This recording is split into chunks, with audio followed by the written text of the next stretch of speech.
And it's 6 o'clock. Michael, can I hand over to you? You certainly can. I'll try and admit people at the same time if I can. So firstly, I'd like to really thank all of the participants for coming online for our first WWW, and certainly to Lyn for giving up her time and putting this together for us tonight. We're really honoured to have you do so, Lyn.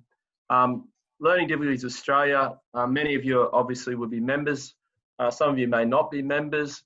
On the screen there you can see what we do, and I think we're an organisation that is incredibly important for education in Australia, and our aim is to really improve teaching practices based on scientific research, and to grow and to do that more in the coming months and years. And certainly these sessions are going to be a fixture for the remainder of this year and hopefully off into the future.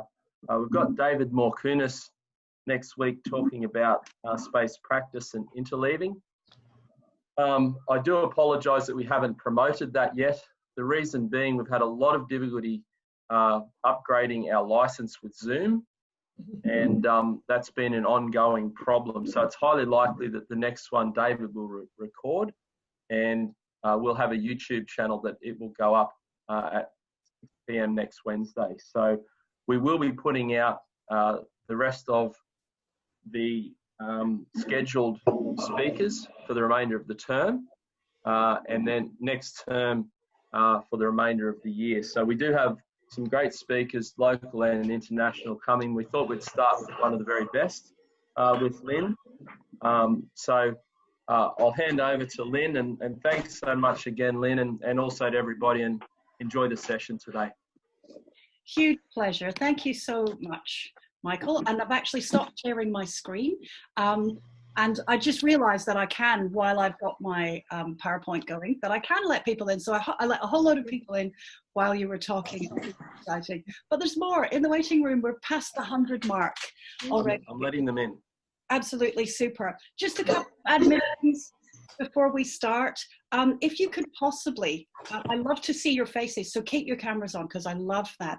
But if you could possibly switch off your mics, that would be really good, because what happens when we have multiple people, even tiny noises in your background will make it really clicky and feedbacky, if that's a word.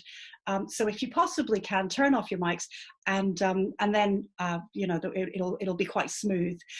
There is a chat function. If you look down, just a tiny Zoom 101, I'm sure you're all experts, but there is a chat function, and in that you can message me, you can message the whole room, you can message each other privately, but what you should know about that is that chat, the transcript of that, goes onto my computer afterwards. So I'm not really going to be combing the chat, but just so you know, I could see what you're saying to one another in chat. So if you don't want me to see that, probably just text each other. That's probably the best thing, because I might see it. So there you go. I will be doing a PowerPoint presentation. I'm going back and forth, sharing my screen back and forth. Michael will be looking at the chat questions. If there's a burning question coming up, I'd be really happy to answer it. But also down in your, again, where your control panel is, there is a way of raising your hand. And at the end, this has been working really well in my webinars on spelling. At the end, what we've been doing with that webinar is that people have been putting their hands up, and then we've been going one by one and taking their mics off again, or unmuting their mics.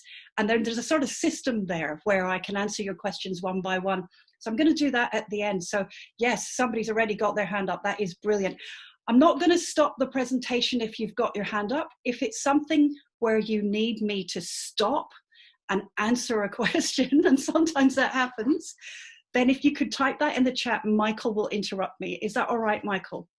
Sure. Yeah, that's fine. Yeah, because I'm really happy to be interactive, but there's too much going on if there's hands up and mics on and all that sort of thing during the actual presentation. I do hope that's all right with everyone. Can see some nodding. All right, fantastic. So let's begin. Gosh, I'm just looking at all the faces here, and so many lovely people, so many familiar faces. It's so nice to see you. Let's get on with it. Let's get on with it. So sharing my screen with you now, and you should be able to see the last slide that Michael was speaking about. Just by way of introduction to me, I'm a linguist in private practice. I write books about education, especially about reading and spelling and writing and that sort of thing. I'm also a school consultant, so schools contact me and ask me to help them raise the standard of literacy instruction and other things in their school, and I do my best to do that. As a result of all of that, I get to see what children are asked to work with, asked to work on in school and at other practices. So I see their homework, I see you know, what they're being asked to do, and I see a lot of the language around how children are being taught and the sort of the trends in what works best for the children that I work with and what doesn't work for them. And that's why I've got that picture of the canary, because I say to teachers, we're all in the coal mine, but I have to look after the canaries. So those are the ones for whom, those are the bellwethers, the one who, to mix my metaphors there, the ones who show when best practice is working and when low quality practice it isn't working. And so that then leads me to have conversations with educators about how we can get a better deal for those children. And that's certainly something in line with the aims of LDA too. One thing that comes up quite consistently is inconsistency. So when I see their work, I see all kinds of metalanguage. I see all sorts of words and terms that are inconsistent. They range not just between schools, but between classrooms, between teachers. One year, a student's asked to do a certain thing. The next year, they're asked to do something in completely different terms. And it's quite striking, especially for the children that I work with, because they need consistency. They need meta language that's consistent from the beginning and very, very clear if they're going to achieve the aims of school, which is to be at least literate and numerate. So if we're going to carry out the aims of LDA, it sort of strikes me, and those aims are assisting students with learning difficulties through effective practices based on scientific research. If we're going to do that, we need to be really, really clear. Now, the thing I want to be clear about at the beginning of this is that I'm not interested in ridiculing people for using wrong terms. Or unclear terms. I'm not interested in being elitist. I'm not interested in jargon that keeps other people out. You know, so if you don't know what a non-lexical vocable is, that's fine with me. I didn't know that either until I had to research it for a live radio interview this afternoon. Big deal. I don't want to be using esoteric terms and keeping people out. My goal, though, is inclusion, and not just for teachers and other professionals, but for those canaries in the coal mine, those whose life chances depend on high quality instruction. And it all starts with language. Now, I'm reminded of a situation that kind of inspired me to want to put together this presentation. And that was a recent situation on social media. I'll tell you how it unfolded. But to start with, I don't know a lot about neuroscience or psychology. Those aren't my fields, but I'm keen to be guided on useful terms from any discipline because it helps me get a better deal for vulnerable kids. So my linguistics background allows me to have a bit of knowledge about the structure of language, and that's what I want to talk about tonight. So I'm sure you're all familiar with the kind of debates that can rage on social media in response to simple, innocent questions. And I'm going to use a recent one on a well-populated education page. And a teacher asked a simple question. She said something like, how many syllables are in the word oil? That led to quite an interesting reaction. There were 100 comments, which is quite a lot in social media, and some of those comments were excellent. There are a lot of educators out there that really know what they're talking about, and they can communicate it really, really well. Some of the answers weren't excellent. They weren't spectacular. There was an educator who talked about the word having an IPA of. And look, again, IPA, that's etched on my heart. It's one of the things I can talk about. And I think that's a good starting point for some of the terms that I would like to go over tonight, if that's all right with you. The IPA, let's start there. That's the International Phonetic Alphabet. And again, I'm sure you all know exactly what I'm talking about. That's not the point. But the point I think we need to get across as members of LDA and as advocates and people who have contact with large groups of educators is that the IPA is a chart. It's a chart, right? It's just a chart. It has symbols on that chart. And those symbols are placed on the chart according to how they're produced.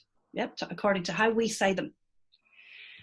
It's a reference tool. So it's a chart. It is not an all-knowing judge of how to pronounce English words, right? That's not what the IPA is. So if you're debating how many syllables are in a word, for instance, or how you would say a certain combination of letters, the IPA itself is not going to tell you that.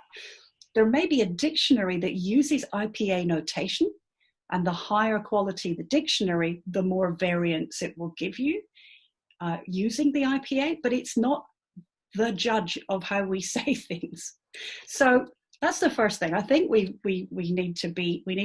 there's a few products on the market there that are using IPA symbols, and that's really, really good. But if you're going to use those symbols, I think you need to do IPA 101 with the people that you're training so that we don't get this kind of, I don't know, muddy view of the IPA. Here it is. Here's the clear view of the IPA. And the reason I'm showing that to you, and I'm sure it's familiar to lots and lots of you, it's a thing of deep beauty, or maybe I'm biased. I might be showing my linguistics bias, but I actually have a poster of this and I look at it all the time and it gets updated and it's just beautiful. But anyway, to the IPA, what I want to just really, we're not doing a PD on the International Phonetic Alphabet, but what I want to show you is that all of these symbols represent human speech sounds, and there's only a few that represent the sounds of English because we don't say all the speech sounds. That would be crazy. Every language kind of has its system, and that is the vowels and consonants within that system. And in fact, every dialect within every language has its own vowel and consonant system. And in fact, every individual, well, they have their idiolect where they have their own vowel system and their own consonant system, and it varies between people. But anyway, this chart, this beautiful chart, I want to just use it to get to transcribe a word. The word is the place where Nessie lives, right? Where does she live? Where does Nessie live? Can you think of that? And don't tell me she doesn't live, because she does, right? Where does Nessie live? Have you thought of the place?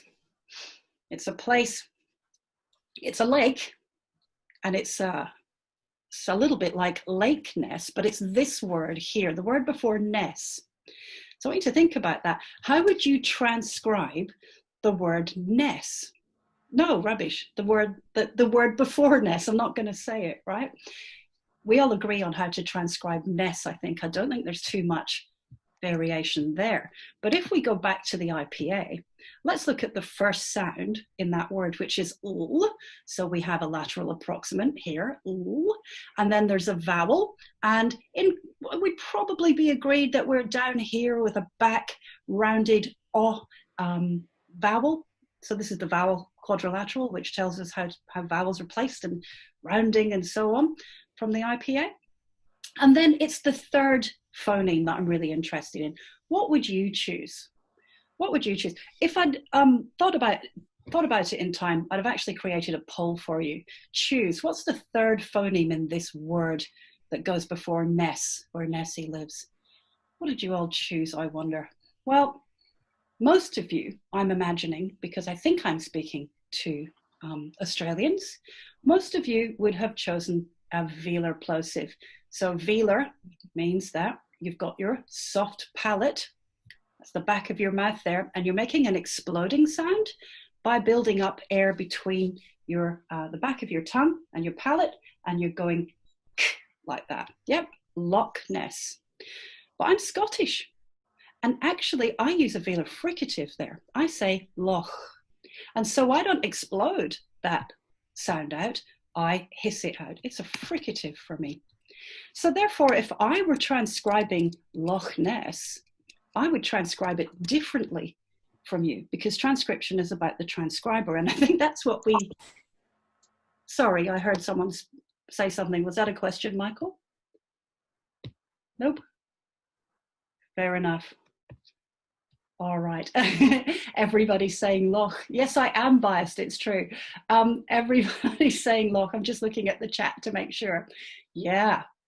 Loch. Loch. Oh, who said that? Somebody said that really beautifully. Pam. Was that Anne? Pam. Pam? Pam. Oh, do you say loch? Loch. Because you are respectful, right, of the way that Scots say it, I'm imagining. Is that why? Or yes, and I'm also Pam McGregor, so that's Scotch. Oh, it's as Scottish as it comes. Yes. Very good. Well, I'm glad. We have some velar fricatives and some velar plosives, but there you go. Transcription's about the transcriber. So nothing has an IPA of, apart from in the, in the dialect of the transcriber. Of course, a dictionary is going to give you, the standard version of the pronunciation within the country of origin of that dictionary. So we've got 3 major Anglophone dictionaries. We've got, the Webster's in the United States. We've got the Oxford in the UK, and we've got the Macquarie here. And they have different pronunciation guides. Of course they do. So that's that. Transcription's about the transcriber. That's the first thing. The next thing, though, Monica says, I don't pronounce version the same as you do. Fair enough. I know, we don't. None of us do. The next thing, though, that someone said during this kind of argument about how many syllables in oil, somebody said, the vowel sound in question is a diphthong. Now, this is a picture of a diphthong. Yep, so it's dip and a thong here. Diphthong. I think it's important. I think this word is important to get right, and I think this word is important to advocate about. The word that they were aiming to say was diphthong, as opposed to monophthong. So di means two, and thong, which is hard to say. I can understand why you would revert to dip, means sound or voice. So a diphthong has 2 places of articulation, and a monophthong is 1 place of articulation for a vowel. Going on to articulation, that's about 3 things, and I think it's important to get the idea about diphthongs and monophthongs as well by looking at what articulation actually is. You can classify any human speech sound via asking 3 questions. Basically, they differ from one another in 3 or combination of 3 ways. There's voicing. So if you say k in the way that some of you pronounce loch, if you say k, that's a voiceless consonant at the end. But if you say g, like in the word log, you've got lock and log now. What we have is a minimal pair that differs only in voicing of that final consonant. So articulation is about voice. It's about placing. It's about what moved when you made that sound. Where was it? Was it at the front of your mouth with your lips? Was it, at the back of your mouth with your uvula? Where did you make that sound? And then how did you make that sound? Because we both made a velar consonant at the end of loch, but I made it fricative, I made it hissy, and you, a lot of you, would make it plosive. You'd make it an explosion sound. So articulation is about 3 things. Now with vowels, a diphthong is still 1 impulse of your voice, but it's 2 places. So some very common diphthongs would be ow. I think we all agree that that's a diphthong. So you go ow with your mouth smiley first and then your mouth round. And another one that we all agree on is oi, like in the target word we're talking about. So oi starts round and becomes smiley afterwards. But some diphthongs we don't agree on, again, depending on your vowel system. depending on what's in your pantry of vowels that you use. So in Australia, when you say the alphabet, how do you say the first letter of the alphabet? How do you say it? Say it out loud. You don't have to turn your mic on, but say it out loud for yourself. So the first letter of the alphabet, what's its name? And I would say A, right? And you may, with an Australian accent, actually have a diphthong pronunciation for that. You might go A, and you start off open and become smiley, whereas I don't. It's a monophthong for me. So again, it's dependent on your vowel system, whether we have a diphthong or a monophthong. Then a whole bunch of people said it's 2 syllables. Oil is 2 syllables. So if we're going to count the syllables in words, we need to have a working knowledge of this thing called sonorants, where your vocal tract is open, and obstruents, where your vocal tract is, something's getting in the way of the sound coming out. We can measure sonorants and obstruents using spectrographic equipment. And I know that that sounds really technical, right? But I want to show you my handheld spectrograph right now, okay? And you've all probably got one. Are you ready? Can you see me? Hey Siri. Boom, bada, boom, bada, boom, bada, boom, bada, boom, bada, boom, bada, boom. Look at that, I've got spectrograph, right? It's measuring the sonority. Yeah, it's measuring this sonority. It's measuring how open my vocal tract is, and it's showing that using these signals. Isn't that cool? You've got one in your hand.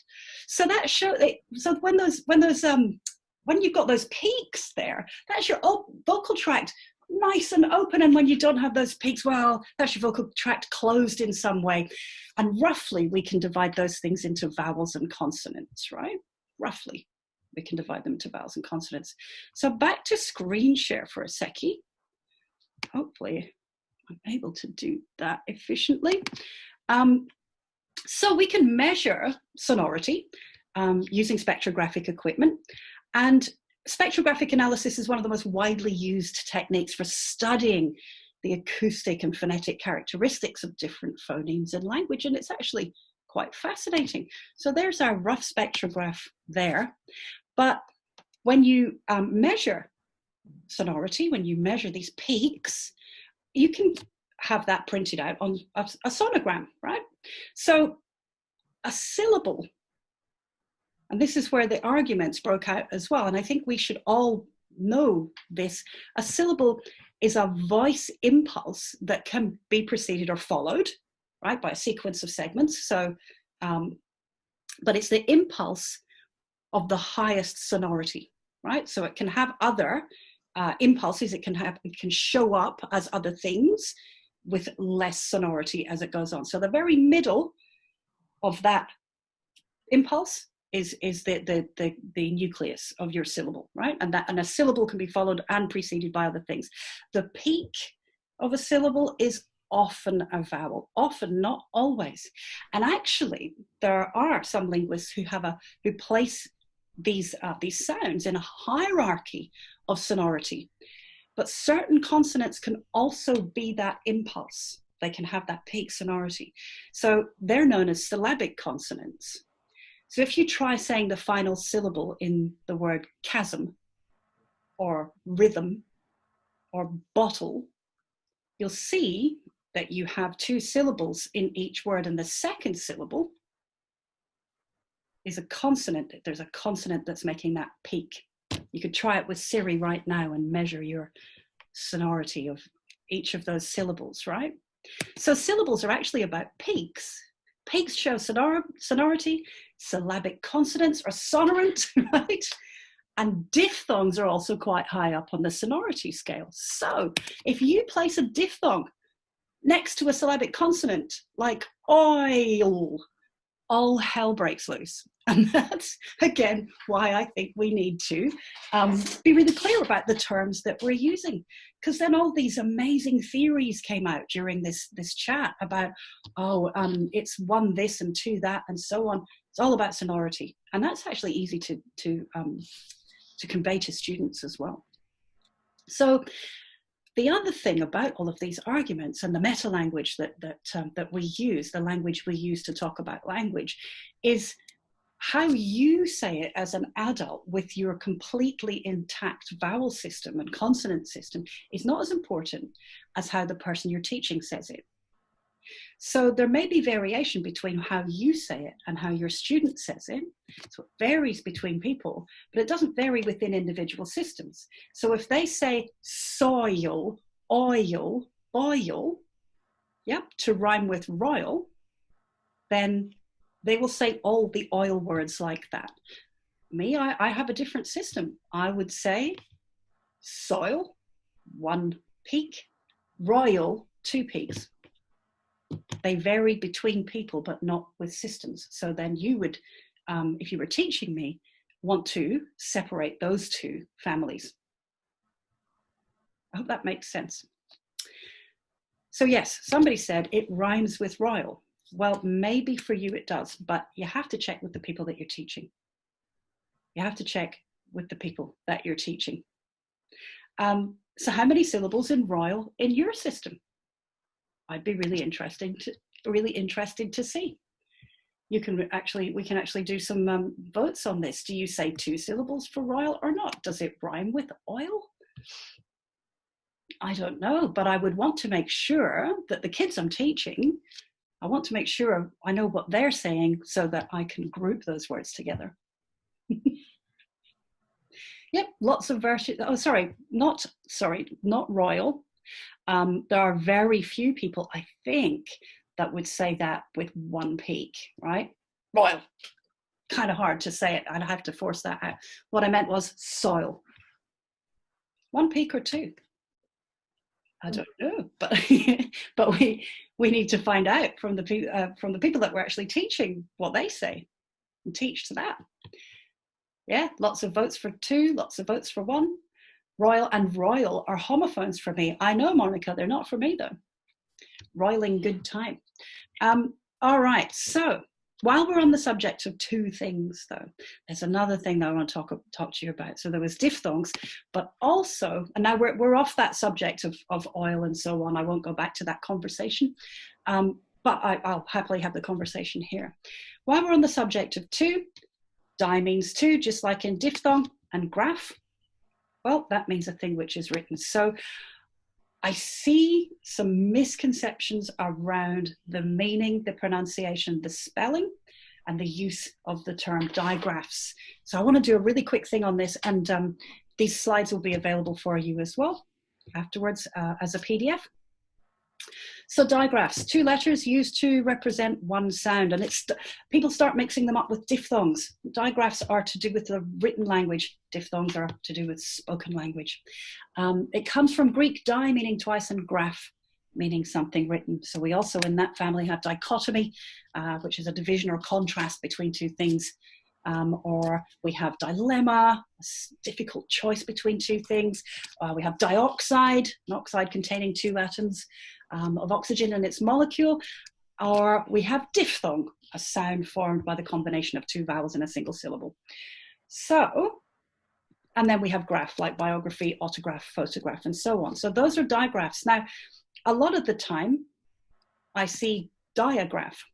Now this, the picture that I'm showing you on the slideshow here, that's a diagraph. That is a diagraph. We were talking about digraphs, but there is a thing called a diagraph. A diagraph is an instrument for drawing objects without the need for artistic skill. It's a stencil cutter. It comes from dia, meaning through or in different directions or between, and graph. Yep, so we have diagram and diagonal and diameter and diarrhea even. Those words are related. I'm bringing this up is because when you put into Google Images the word digraph, you get all of this teachers pay teachers stuff. And it really, there's a lot of confusion out there, and I think it's really worthwhile getting that language across, that it's not diagraphs, and digraphs are not in consonant clusters like G plus L. So in this bingo here, this is being called consonant digraph goldfish bingo. And unfortunately, it's really confusing. And again, for the kids that come to see me, for the canaries in the coal mine, it's really confusing. It's really confusing. So I think we use that word digraph a lot. I think we need to advocate for some really good use of that word. There's the diagraph right here in the corner. All right. Now, the other reason I bring digraphs up, and I've done a free webinar on it called Digraphs in Depth, so it's available on my website. The other reason I bring it up is because digraphs, 2 letters, 1 sound, and word final E are 2 different things. And yet I see this language where word final E is called a split digraph. And I do advocate against that. And I think there are good linguistic reasons to advocate against that. So here are some examples of digraphs. And yes, that last one has an E there. And here's an example of some of the things that word final E signals. So it's a marker, it signals certain pronunciations, and so on. I don't think it's a good idea to lump them together. So I'm a staunch advocate of not saying split digraph. But I've gone into that more in depth in another webinar, but there we go. Another thing that I wanted to tackle, and this again is on the subject of 2, is blends as well. There's a lot of writing about blends, and I'm glad of that. There's a lot of there's definitely a bit of movement about what blends are, and I wrote a piece on that as well called Round the Blend. Sometimes it's worthwhile to advocate for a reduction in the use of something, and I think a good candidate to reduce is blend as a noun. This is a blend, that is a blend, and we all live and learn. In my first book, I used that term, blend as a noun. We all live and learn. Like I say, I'm not here to ridicule anyone or to be elitist about it. I just think that we get a better deal if we're really clear about what a blend is, what blend actually means. The technical term for 2 adjacent consonants that go together and are said in quick succession in a syllable is a consonant cluster. Sometimes the word blend is used interchangeably with digraph, and that's where we get problems. And I've even heard the phrase vowel blend, which I think is somebody saying vowel digraph. So can you see how we do need to separate out those different strands and advocate for that clarity of language, because it's a very, very common term and it's misused a lot.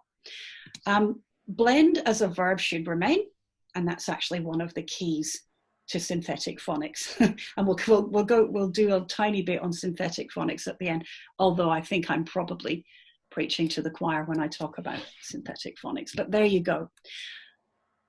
I do want to bring up David Kilpatrick because obviously he and LDA have a wonderful relationship, and David was over last year promoting and talking about his new book, Equipped for Reading Success. One thing that David and his cohorts has managed, I think, to get across very well, LDA, all of the professionals in the field who are concerned with the science of reading, one thing that they've managed to get across really well is phonological awareness. We're almost all agreed, no matter what side of whatever fence it is that you're sitting on, we're almost all agreed that it's important to have phonological awareness, and it's quite easy to understand what that is. It's much easier to understand phonological awareness than it is to understand orthographic mapping or cognitive load theory. You know, it's a good one. It's one that we can get hold of. And it's easy to teach it as well. So you can actually change and enhance a person's phonological awareness, and that's great too. But Kilpatrick also said, he also said last year, there are other things that we need to be getting right. There is other language that we need that are crucial as well to get right. And he was very specific about that. So I want to go over a couple of the terms that Kilpatrick also, I think, wanted us to be aware of and use really well. The first one is sight words. There's a misconception that sight words are words that have to be memorized by sight. Of course, all you LDA consultants know that that's not true. However, that's the misconception. So the misconception is that they have to be memorized by sight. There's also a misconception that sight words are somehow words that contain something other than the expected grapheme. So if you have a word like, caught, Some children will spell it C-O-R-T because the expected grapheme for that O sound in the middle is O-R. That's the most common grapheme that represents that phoneme. However, as we know, it's A-U, and then there's the lexical G-H in that word. Not going to go into cot tonight, but the misconception is that that somehow should be a sight word. Don't pay attention to its structure, just learn it by sight somehow. Those are the two misconceptions out there. What Kilpatrick recommends as a definition that we should all be carrying about sight words is this. I'll let you read that while I have a drink of water.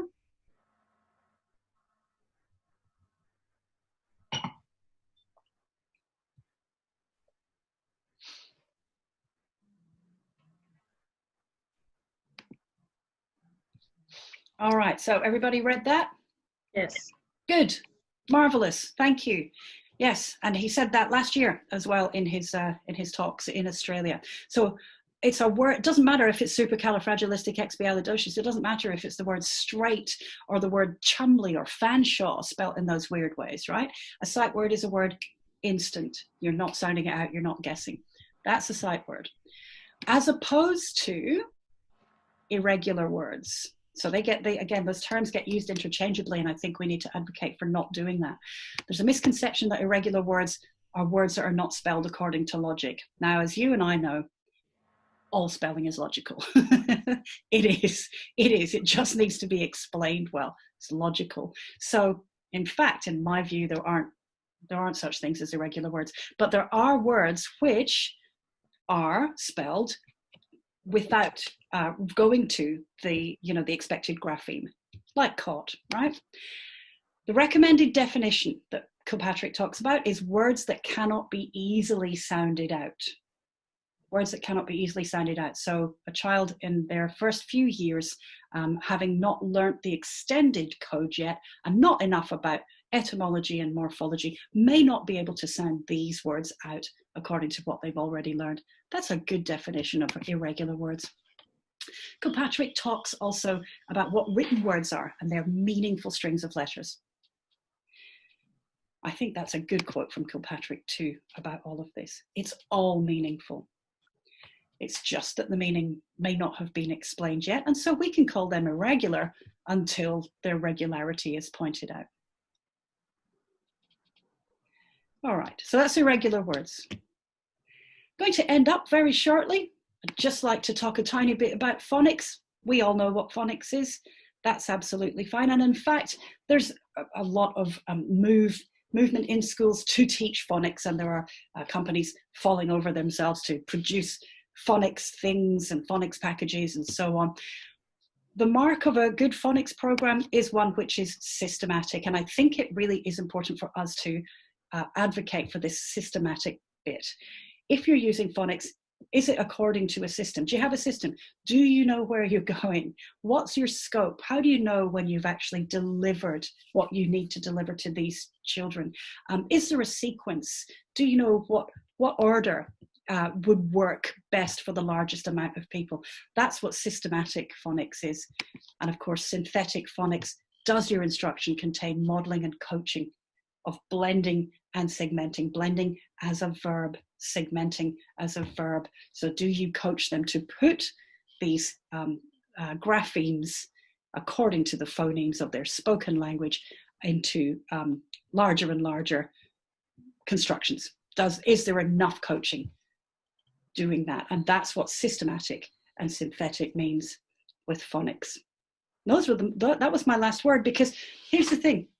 This is not an exhaustive list. I'm happy to discuss more about ideas about what else is important to really make sure there's a good, that teachers really have that accurate meta language. Because what's the point? Why do we care about that anyway? Well, for some, and these are your LDA kids, these are your children that are in contact with LDA, the families that are in contact with LDA and LDA consultants, clarity and consistency are crucial. Clarity and consistency across all the educators that they come in contact with for all of their school years is crucial. It's very, very easy to confuse a person with a developmental disorder of language literacy. So clarity is crucial for them. Clarity and consistency is crucial to help steer educators towards best practice. And that's what we want to do as well. We want educators to be thirsty for what works best for the largest amount of people. Clarity and consistency helps with that. The other thing is you're judged on your linguistic output, whether you like it or not. So the way you talk and the clarity with which you talk and the consistency that you have with the field, you are judged by that. And so again, as advocates, a clear advocate is a trustworthy one. And I think that's a really good method of advancing and supporting the aims of LDA and institutions like it. So I'm going to stop sharing, and it is now time for questions. There was a lot of talking, and you've been very, very kind to even have your eyes open at this point. I can see all your faces, and it's really lovely. So what we're going to do, Felicity, you asked a question. I'm just going to escape out of my other screen, so I hope I don't cut myself off here. Nope, still there. All right, Felicity, you said, is there a good order to teach consonant clusters from a speech and ability to pronounce? Oh, that's a really good question, Felicity. I love that question. It depends on who you've got in front of you. The way that I lay it out is I have students generate their own clusters. So what they do is they take the consonants in the alphabet and they generate via this process of, here's the first consonant. Does this form an acceptable cluster in English? Yes or no? So we do that until we get to the first cluster. And then we do example words of that. So I have them generate that alphabetically. That's one approach. I'm not saying it's the only approach or anything like that. And the other thing about teaching consonant clusters is I wouldn't teach them as pieces of code. You know, like there are some programs that have PowerPoints where, right, we're doing blends, here we go, bull, cool, full, dull, right? That's a whole lot of new code. It's a whole lot of new code to learn. And again, for our population, it's not sustainable at all. So the other thing with the speech and ability to pronounce, well, the thing about word initial consonant clusters is that they do have, you can generalize in that. In the secondary position, you've usually got some sort of lateral consonant. It's not usually, it's something, you know, like quite easy to pronounce. And again, we're going from small to peak sonority with clusters as well. And also on the way out, as do you know what I mean? So that's going to happen in consonant clusters. And I get my students to figure that out for themselves. Hope that answers your question, Felicity. Well, I see a smile, so that's good. What are the exact words that you use for describing the sounds that letters make in a word? Sounds that letters make in a word. Well, I use the term grapheme. Those are the letters. And I use the term phoneme. Although, again, I'm not against going, and this says, oh, and I know there are definitely some schools of thought that say, don't ever say represent or whatever. I don't know. I don't get that picky with it. Maybe I should. Again, I'm open to correction if I have to be. I'm fine with that. My goodness, 20 years ago, I had very different metalanguage. The definition of noun is another that I wish could be stoned. Oh, okay. A noun, a person, place, or thing. I'm not sure which definition you mean, Amanda. I hope that answers your question, Jack. Claire, is it easier to learn beginning or ending clusters? Don't know. I don't know. I've never really thought about it. I don't think learning clusters is a good thing. I think being able to pronounce and transcribe clusters is a good thing. But the further, I guess from a cognitive and working memory perspective, the further on you get in a word, the harder it is to perceive it if you've got working memory issues. So I would say the end of words are hard. Beginning of words are slightly easier, which I think maybe is why balanced literacy and whole language do have a lot of concentration on that first part because it is easier to perceive. That's my theory. Hope that answers you, Claire. Kylie, thank you. As a school looking to change completely how we teach reading to synthetic phonics, there are a number of programs, but where do we start? Oh, you know, there's a lot of really good phonics programs on the market, absolutely brilliant ones. Got Little Learners Love Literacy here in Australia, absolutely brilliant, a fine body of work done by a very, very professional organization. You've got Sounds Right, hugely popular in Australia. Yeah, I like those two a lot. They're really good if I was going to pinpoint anything, but there's plenty. There's Letters and Sounds, which isn't a program, but it is a framework from the United Kingdom, from the government there, which is really very good. Letters is awesome. If you could get letters training, you're laughing. Spalding, I'm trained in Spalding. I love that thing. A great program. Depends. It depends. MSL is expensive, yes. MSL, in my, I might have this wrong. I'm not MSL trained, but is that not a remediation program? Is that really a synthetic phonics program from start to finish with a scope and sequence for early literacy instruction? I don't know. I mean, it's great. Look, there's two things that we've always got to consider when we're buying into programs. And one of them is, how does it raise teacher capacity? If it actually makes you think about language, it's a good program. And I know MSL makes you have to study that stuff, and it's really good. Whereas one that you can buy off the shelf and just, you know, like reading mastery, spelling mastery, these are really good as well. They don't force you to think quite as hard. And sometimes that's an advantage if you need to hit the ground running. So I don't know. There's lots out there. Okay. So Jack, sorry, I'm referring to when I am teaching OU in a word. For instance, I'm on the edge of my seat, Jack. I don't know what the for instance is. I'll come back to you. From Chris Guy, one of my school's SSP program teaches ink as a digraph. Oh, yeah, read write ink, right? I bet you that's what it is. I'm trained in that as well. What do I think about that? Well, in my view, there's two places of articulation there, and I'm not, yeah, I do question that, and I've never had a satisfactory answer from Ruth Miskin. So I kind of don't use it. There are degrees of accuracy in all of this. Jennifer Reeve, I've always taught that every syllable must have a vowel sound. Well, it has peak sonority, so it's mostly vowels, but look at the final syllable in bottle. It's not a vowel sound. Or it could be a schwa. You could actually transcribe that, schwa L, or L with a bar underneath it to show that it's a, what's the word? Syllabic consonant. So I've always taught that every syllable must have a vowel sound. That would mean discussing inserting a schwa sound. Oh yeah, into the of chasm before the, between this and the with the student. Can you please comment, is there a better way? Well, here's the thing.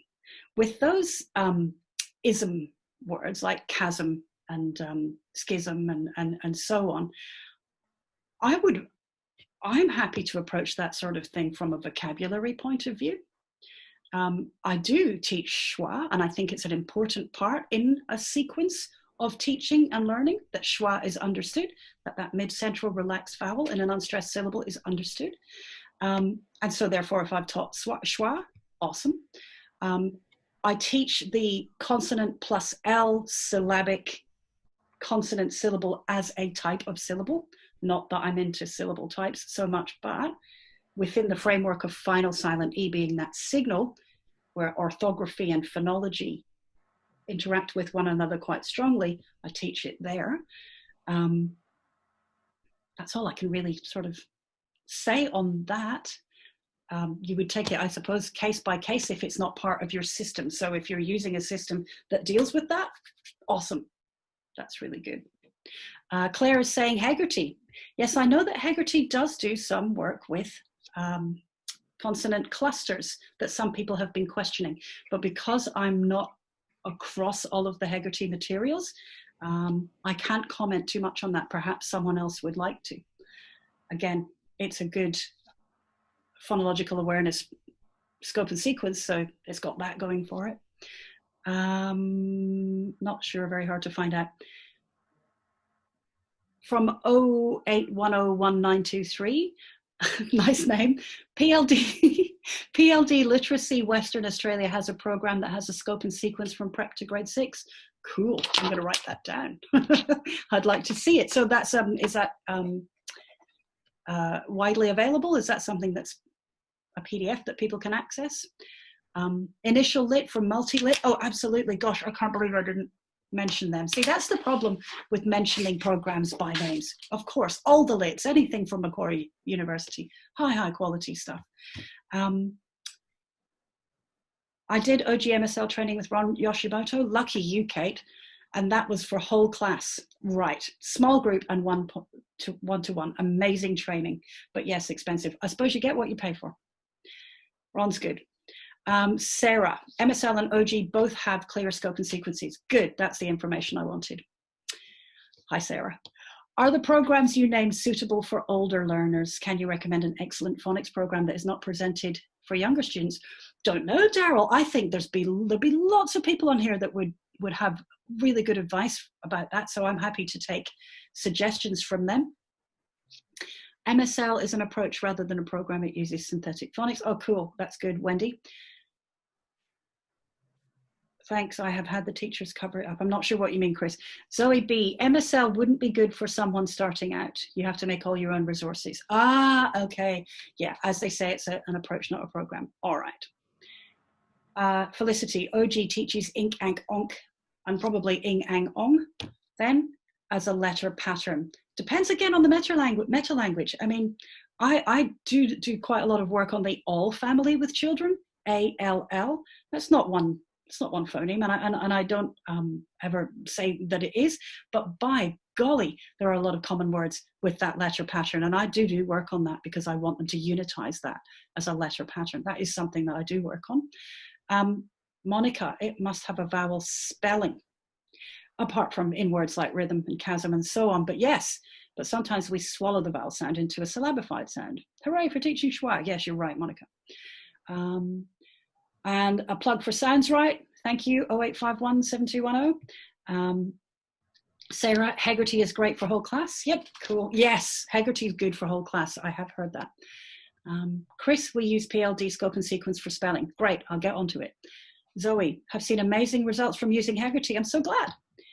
All right, questions. I'll go with questions because I'm just reading out comments now.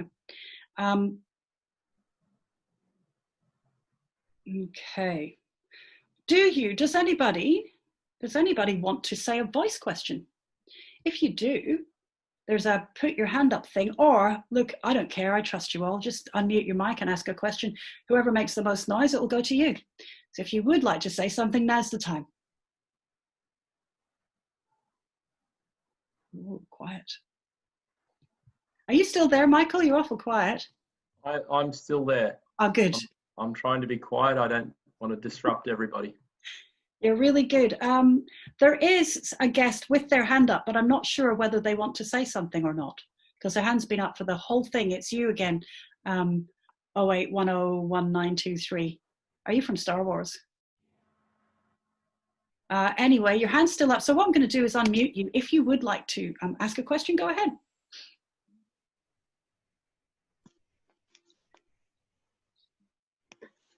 Sorry, can you hear me? Yes. It's me. I just don't know what I'm doing, that's all. When you say me, I can't.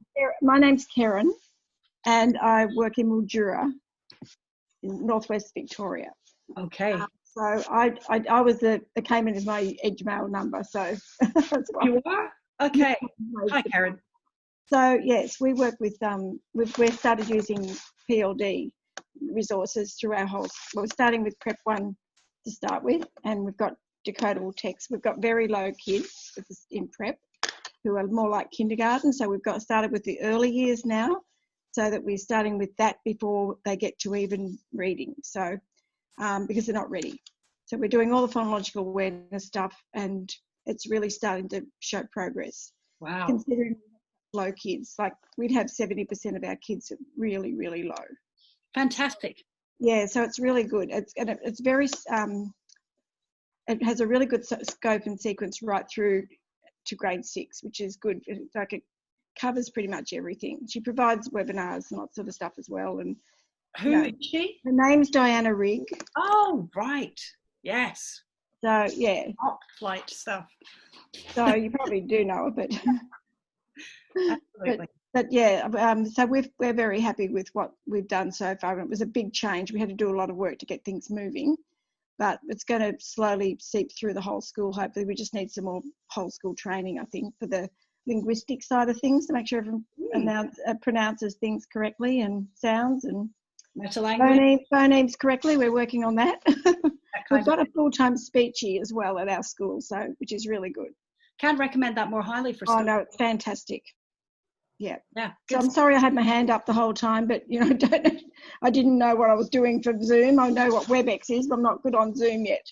Don't worry. Right, thank you. Lovely to hear from you. Thank you. Anybody else with any out loud questions? Go for it. We've got about 4 minutes. And then it's din-dins.